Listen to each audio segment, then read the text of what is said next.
student, hope all of you are fine. आप ये video HD school online education पर देख रहे हैं। ये हमारी कॉमर्स की क्लास है जिसमें आज हम सब्जेक्ट बिजनेस स्टडी को ले रहे हैं। ये यूनिट हमारी 5th है, संगठन ऑर्गेनाइजेशन। इसके पार्ट ए में हमने आपको संगठन का मीनिंग कैरेक्टरिस्टिक्स कराए थे। आज हम इसका पार्ट बी करेंगे, जो कि जिसका चैप्टर का नाम है अधिकार अंतरण भारार्पण। अधिकार अंतरण का दूसरा नाम भारार्पण भी है। इंग्लिश में इसको डेलीगेशन ऑफ अथॉरिटी और इसको अधिकार सौंपना भी कहा जाता है। इसके साथ साथ इस चैप्टर में एक टॉपिक हमारा विकेंद्रीकरण भी है। पहले हम डेलीगेशन ऑफ अथॉरिटी यानी भारार्पण और अधिकार अंतरण की बात करते हैं। जैसा कि हमने बताया, अधिकार अंतरण संगठन प्रक्रिया का एक महत्वपूर्ण अंग है। इसकी आवश्यकता उस समय उत्पन्न होती है जब एक प्रबंधक के पास कार्यभार अधिक हो जाने के कारण वह सभी कार्य का निष्पादन स्वयं न कर सके। यानी जब संगठन की जरूरत वहां पड़ती है जब काम करने वाले एक से ज्यादा होते हैं। कई बार जब काम बहुत ज्यादा हो जाता है तो जो सीनियर है वो अपने काम को क्या करेगा, दूसरे लोगों को बांट देगा, यानी काम को दूसरे लोगों में बांटेगा। तो यही लेकिन मात्र कार्य का विभाजन कर देने से ही कार्य की सफलता सुनिश्चित नहीं हो जाती। कार्य का कुछ सफलतापूर्वक निष्पादन करने के लिए अधीनस्थों को कार्य करने के संबंध में निर्णय लेने के लिए अधिकार भी दिए जाते हैं। अतः कार्य विभाजन और उसके निष्पादन हेतु आवश्यक अधिकार सौंपने को ही, यानी कार्य विभाजन तथा उसके निष्पादन हेतु आवश्यक अधिकार सौंपने को ही अधिकार अंतरण या भारार्पण, अधिकार सौंपना अथवा अधिकारों का प्रत्यायोजन भी कहते हैं। क्लियर? यहाँ पर देखिए, सुगात सर ने जैसे स्कूल खोला हुआ है, जब वो स्कूल के टीचर्स को क्लास देते हैं तो वो किस कैटेगरी में आ जाता है? अधिकार अंतरण। सब्जेक्ट टू आपका जैसे केमिस्ट्री के टीचर को केमिस्ट्री पढ़ाने के लिए दिया तो वो क्या हो गया? अधिकार सौंपना। क्लियर? आगे देखिए, F.G. मूरे के अकॉर्डिंग अधिकार अंतरण से अभिप्राय दूसरे लोगों को कार्य सौंपना और उसे करने के लिए अधिकार प्रदान करना है, ताकि वो स्कूल टाइम में उनकी स्कूल कैंपस में उस पीरियड में वो क्लास ले सके, तो वो अधिकार हो गया। क्लियर? अधिकार अंतरण केवल से मिलते जुलते हमारे तत्व हैं, एलिमेंट्स हैं हमारे अधिकार अंतरण के 3। उनमें सबसे पहला आता है उत्तरदायित्व। उत्तरदायित्व का अर्थ सौंपे गए काम को ठीक ढंग से पूरा करने की अधीनस्थ की जिम्मेदारी से है। जब आपके पेरेंट्स घर की जिम्मेदारी आपको छोड़कर कहीं बाहर जाते हैं, क्लियर, उस टाइम उनकी एब्सेंस में जब आपकी जो रिस्पॉन्सिबिलिटी है घर को मैनेज करके रखना तरीके से, वही आपकी क्या है? रिस्पॉन्सिबिलिटी है। जब एक अधिकारी अपने अधीनस्थों को कोई काम सौंपता है तो उसे पूरा करना अधीनस्थ का उत्तरदायित्व बन जाता है। और इसका अर्थ हुआ कि उत्तरदायित्व शब्द काम सौंपने पर ही उत्पन्न होता है, यानी रिस्पॉन्सिबिलिटी। अगर मम्मी ने, आप दो बहन भाई हैं, अगर किसी का नाम लेके कह दिया कि ये काम तुम करो, तो वो क्या हो गया? यानी नाम ले लिया, वो काम उसे दे दिया, तो उसकी रिस्पॉन्सिबिलिटी होगी। जिसको काम सौंपा गया है उसी काम सौंपने के बाद ही क्या होता है? रिस्पॉन्सिबिलिटी उत्पन्न होती है। अतः काम सौंपने को ही उत्तरदायित्व सौंपना भी कहा जाता है। जहाँ तक विशेषताओं की बात करें इसकी, उत्तरदायित्व को दूसरे व्यक्ति को सौंपा जा सकता है।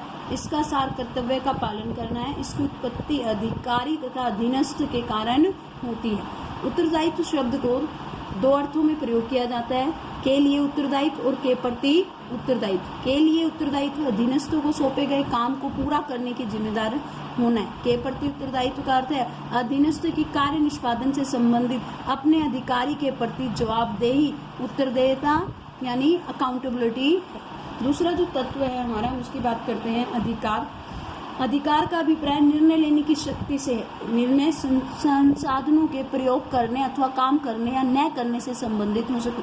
जब किसी व्यक्ति को जब कोई कार्य सौंपा जाता है तो कार्य को करने से संबंधित हमें क्या दिए जाते हैं? अधिकार भी दिए जाते हैं। अगर हमें कहा जाए हमारा कोई रिलेटिव स्टेशन पे आया और उसे हमें पिक करने जाना है और पेरेंट्स हमें गाड़ी की चाबी ना दे तो हम कैसे लाएंगे? गाड़ी की चाबी सौंपना देना क्या है? वो अधिकार है कि आप गाड़ी को क्या कर सकते हैं? यूज कर सकते हो। तो अधिकार क्या है? उसका निर्णय संसाधनों, यानी संसाधन क्या है? रिसोर्सेज। संस्था के लैपटॉप यूज करना, संस्था के स्कूल के से रिलेटेड यानी क्लास में जाके बच्चों को पढ़ाना, तो जब अधिकार सौंपे जाते हैं तो ही काम को कर पाते हैं। आगे देखिए इसकी विशेषताएं। अधिकार को दूसरे व्यक्ति को सौंपा जा सकता है। इसका संबंध पद से, पद के बदलते ही अधिकार भी बदल जाते हैं। एक व्यक्ति को अगर प्रमोशन दे दी जाए तो उसके पद बदल जाती है, पोस्ट बदल जाती है, तो उसके अधिकार भी बदल जाते हैं। अगर डिमोशन कर दिया जाए उसका ठीक है, पदानावधि कर दी जाए तो उसके अधिकार भी कम हो जाते हैं। इससे निर्णयों का पालन करवाना संभव होता है। अधिकारों को प्रबंध के पद की कुंजी भी कहा जाता है, क्योंकि यदि किसी पद के साथ अधिकार नहीं जुड़े तो प्रबंध के पद नहीं हो सकता। के लिए उत्तरदायित्व, जो कि हमने ऊपर बताया था, के लिए उत्तरदायित्व को क्रियात्मक उत्तरदायित्व तथा के प्रति उत्तरदायित्व को अंतिम उत्तरदायित्व कहते हैं। एक वरिष्ठ अपने अधीनस्थ को केवल क्रियात्मक उत्तरदायित्व सौंप सकता है, अंतिम उत्तरदायित्व नहीं। अंतिम उत्तरदायित्व तो हमेशा अधिकार सौंपने वाले का ही होता है। इसे एक आप एग्जाम्पल के जरिए समझिए। स्वताज सर के स्कूल में अगर आपने एडमिशन लिया है और स्वताज सर ने आपका सब्जेक्ट किसी टीचर को दे दिया, तब भी वो आपके रिजल्ट के लिए उत्तरदायी होंगे, चाहे उन्होंने वो काम कितने ही टीचर को सौंप दिए, लेकिन अंतिम रूप से आपके रिजल्ट के लिए स्वताज सर ही उत्तरदायित्व है। इसलिए कहा गया है अंतिम उत्तरदायित्व को कभी भी सौंपा नहीं जा सकता। नेक्स्ट ये डिफरेंस है, ये आप अपनी बुक में रीड कर लीजिएगा। थर्ड देखिए आप, जवाबदेही और उत्तरदेहिता, इसको इंग्लिश में अकाउंटेबिलिटी के नाम से भी जाना जाता है।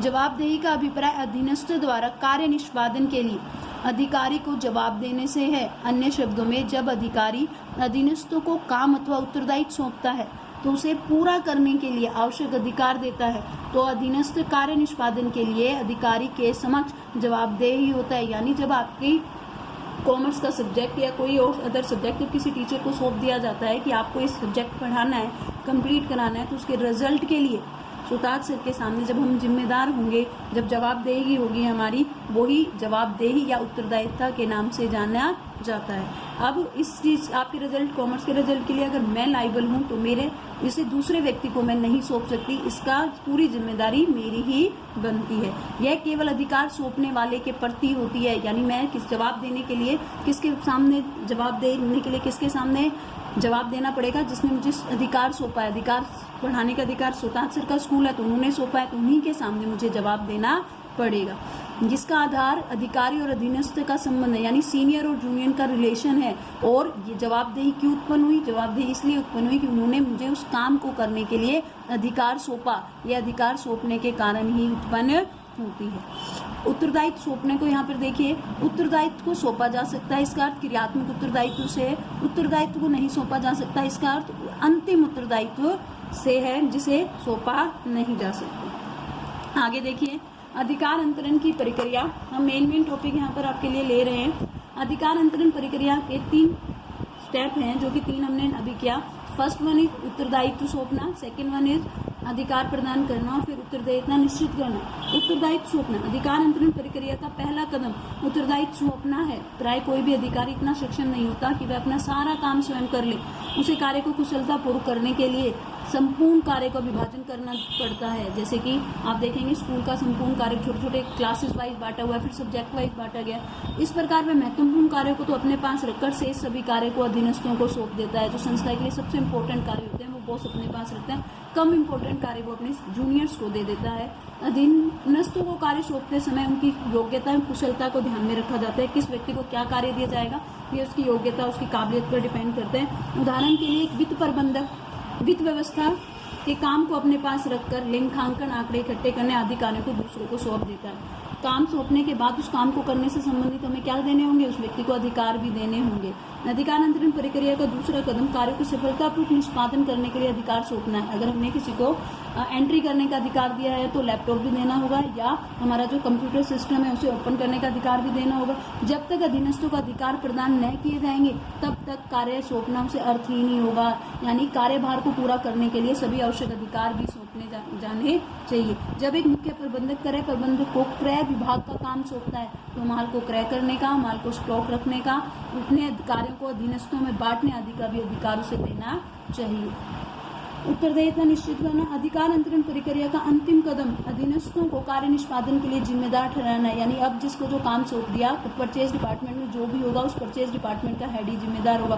प्रत्येक अधीनस्थ केवल उस अधिकारी के समक्ष जवाबदेही होता है जिसने उसे कार्य करने का अधिकार प्राप्त होते हैं। जिसने उसे कार्य करने के अधिकार दिए हैं वो उसी के सामने जवाबदेही होगा। जवाबदेही का अभिप्राय कार्य निष्पादन के लिए अधिकारी द्वारा मांगे गए स्पष्टीकरण का उत्तर देना। ये काम क्यों नहीं हुआ, किस लिए हुआ, इसका वो अपने बॉस को जब जवाब देता है वही क्या है? जवाबदेही है। अधिकार अंतरण के महत्व की अगर हम बात करें तो प्रभावपूर्ण प्रबंध का अर्थ है उद्देश्य को सफलतापूर्वक प्राप्त कर लेना। अधिकार अंतरण से प्रबंधक के कार्यभार में कमी आती है, क्योंकि वो अपना कुछ काम अपने जूनियर्स को दे देते हैं, जिसके कारण चीज़ों को मैनेज करना आसान हो जाता है। कर्मचारी विकास, जब आप अपने जूनियर को काम सौंपते हैं तो कहीं ना कहीं उनका कॉन्फिडेंस इंक्रीज होता है, वो कार्य करने की क्षमता उनमें डेवलप होती है। अधिकार अंतरण प्रक्रिया प्रबंधन को निर्णय लेने का अधिकार प्रदान करती है, इसलिए जिससे कि उनके कॉन्फिडेंस में वृद्धि होती है और कर्मचारी विकास होता है। कर्मचारियों का अभिप्रेरणा, अधिकार अंतरण प्रक्रिया में अधीनस्थों को उत्तरदायित्व में अधिकार सौंपे जाते हैं। यह स्थिति उन्हें काम करने और निर्णय लेने की स्वतंत्रता प्रदान करती है। इस स्थिति का लाभ उठाते हुए योग्यता और कुशलता प्रदर्शन करते हैं, यानी जब किसी को काम सौंपा जाएगा तो वो उसे पूरे डेडिकेशन के साथ करेगा। वो मोटिवेट होगा कि बॉस ने आगे से आके मुझे काम दिया, तो वो बेहतर परिणाम लाने की कोशिश करेंगे। जब बेहतर परिणाम लाएंगे तो संस्था में उनकी पहचान बनती है, वो और अधिक अच्छा काम करने के लिए फिर क्या होते हैं, अभिप्रेरित होते हैं। नंबर 4 पॉइंट पर देखिए, विकास में सहायक। अधिकार अंतरण प्रक्रिया से किसी एक व्यक्ति या विभाग का ही विकास नहीं होता, बल्कि पूरे संगठन का विकास होता है। इसके अंतर्गत कार्य निष्पादन से संसाधनों का बेहतर उपयोग संभव होता है, फिर जिसके कारण संस्था का विस्तार, आधुनिकीकरण और विविधीकरण, ये विविधीकरण पूरे विश्वास के साथ किया जा सकता है। इन तीनों वर्ड का मीनिंग यहाँ पर टूल किट में लिखा हुआ है। विस्तार क्या है? विस्तार का अर्थ व्यवसाय की वर्तमान मात्रा में वृद्धि, वॉल्यूम में वृद्धि करना, यानी आप अगर 5000 यूनिट बनाने हैं, 6000 यूनिट बनाने का निर्णय ले तो वो विस्तार है। आधुनिकीकरण का अर्थ व्यवसाय में नवीनतम विधियों का अपनाने से, यानी नई टेक्नोलॉजी आ रही है उसे अपनाने से है। विविधीकरण का मतलब है, विविधीकरण का अर्थ एक के स्थान पर अनेक उत्पादों में व्यवसाय करना, यानी अगर आप पहले बिस्किट बना रहे हैं तो साथ में केक आदि बनाना, या साइड बाय साइड कोई और प्रोडक्ट बनाने लग जाना, वो क्या है, विविधीकरण। तो अधिकार अंतरण के कारण विस्तार, आधुनिकीकरण और विविधीकरण तीनों करने में हमें क्या मिलती है, हेल्प मिलती है, जिसके कारण पूरे संगठन का विकास में सहायक होता है। अधीनस्थ और अधिकारी, यानी अधिकारी अधीनस्थ संबंधों का अधिकार। एक संगठन को सफलतापूर्वक चलाने के लिए अधिकारी तथा अधीनस्थ संबंधों का होना जरूरी है, क्योंकि इन संबंधों के कारण ही वे एक दूसरे के संपर्क में आते हैं तथा उन्हें एक दूसरे को समझने का अवसर प्राप्त होता है। आगे देखिए, बढ़िया समन्वय। जब सभी अपना काम अपने पावर्स को, कर्तव्यों को सही तरीके से फॉलो अप करते हैं तो बढ़िया कोऑर्डिनेशन बैठाने में हेल्प मिलती है। अधिकार अंतरण के कारण निर्णय शीघ्र और अच्छे लिए जा सकते हैं। संगठन में निरंतरता रहती है। अधिकारों के भारापरण से अधीनस्थों को इस बात की जानकारी प्राप्त होती रहती है कि अधिकारी क्या क्या कार्य करते हैं। यदि कोई उच्च अधिकारी संस्था को छोड़कर चला जाता है तो पदोन्नति के कारण उच्च पद पर चला जाता है, तो उसके जूनियर को ये मालूम होता है कि वो क्या क्या काम कर रहा है, इस पद से रिलेटेड क्या, तो उस जूनियर को उसकी पोस्ट पर लगाकर काम को सुचारूपूर्वक चलाया जा सकता है, यानी संजय के काम में किसी भी प्रकार की कोई रुकावट नहीं आती है। क्लियर?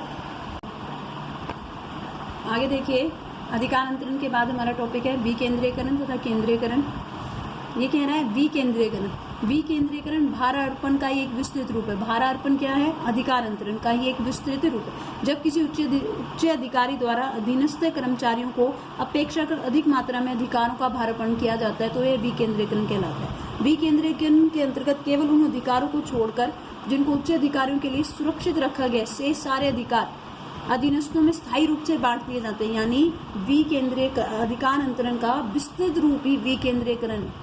क्लियर? जब सारे के सारे अधिकार बांट दिए जाएं तो वो क्या कहलाता है? विकेंद्रीकरण कहलाता है। सारे के सारे अधिकार का मतलब है पूरी संस्थाओं में, जब पूरी संस्था में जब निचले लेवल तक अधिकारों को बांटा जाता है, तब कुछ अधिकार उच्च अधिकारी अपने पास रखते हैं और शेष सारे को बांट दिए जाते हैं। विकेंद्रीकरण में निर्णय लेने के केंद्रों में वृद्धि की जाती है, क्योंकि मध्य स्तर और निम्न स्तर के प्रबंधकों को भी महत्वपूर्ण निर्णय लेने के अधिकार प्रदान किए जाते हैं। ये विकेंद्रीकरण है, हमारे हेनरी फ्योल वाले चैप्टर में भी हेनरी फ्योल ने एक सिद्धांत दिया था जिसका नाम केंद्रीकरण और विकेंद्रीकरण था।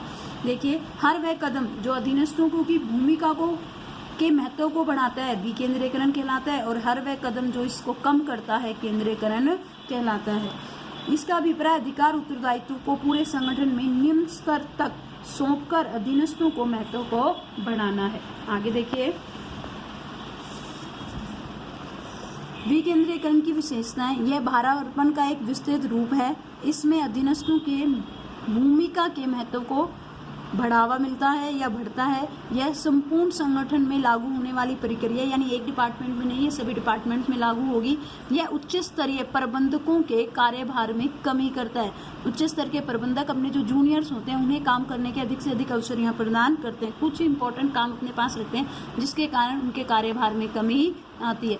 इससे में निर्णय उन कर्मचारी द्वारा लिए जाते हैं जिन्हें उन निर्णयों को लागू करना होता है। इसमें अधिकारों के साथ साथ उत्तरदायिता का भी हस्तांतरण हो जाता है। हमने अभी बताया था विकेंद्रीकरण। अब देखिए केंद्रीयकरण। जब निर्णय लेने का अधिकार का प्रयोग अधिकतर उच्च अधिकारी द्वारा किया जाए, जब निर्णय अपने जूनियर्स को सौंप दिए जाए, कुछ इंपॉर्टेंट निर्णय सीनियर के पास रहे, सिर्फ कुछ, तो वो विकेंद्रीकरण। लेकिन जब एक संस्था में ज़्यादातर निर्णय बॉस के द्वारा ही लिए जाए, बाकी सब उसके बॉस के निर्णय को फॉलो करें, तो वो केंद्रीयकरण के नाम से जाना जाता है। जब निर्णय लेने का अधिकार का प्रयोग अधिकतर उच्च अधिकारी द्वारा किया जाता है तो ऐसी व्यवस्था को केंद्रीयकरण कहते हैं। इसके अंतर्गत सभी निर्णय उच्च प्रबंधकों द्वारा लिए जाते हैं, जबकि मध्य स्तरीय और निम्न स्तरीय प्रबंधकों काम केवल उच्च प्रबंधक द्वारा लिए गए निर्णयों की व्याख्या करना और उन्हें लागू करवाना होता है। जहां एक और विकेंद्रीकरण में लगभग सभी अधिकारों का संबंधित अधीनस्थों को सौंप दिया जाता है, वहीं दूसरी ओर केंद्रीयकरण में लगभग सभी अधिकार केंद्रीय बिंदु पर ही रोक दिए जाते हैं। अतः कहा जा सकता है ये दोनों व्यवस्थाएं, केंद्रीयकरण और विकेंद्रीकरण, एक दूसरे के बिल्कुल विपरीत हैं।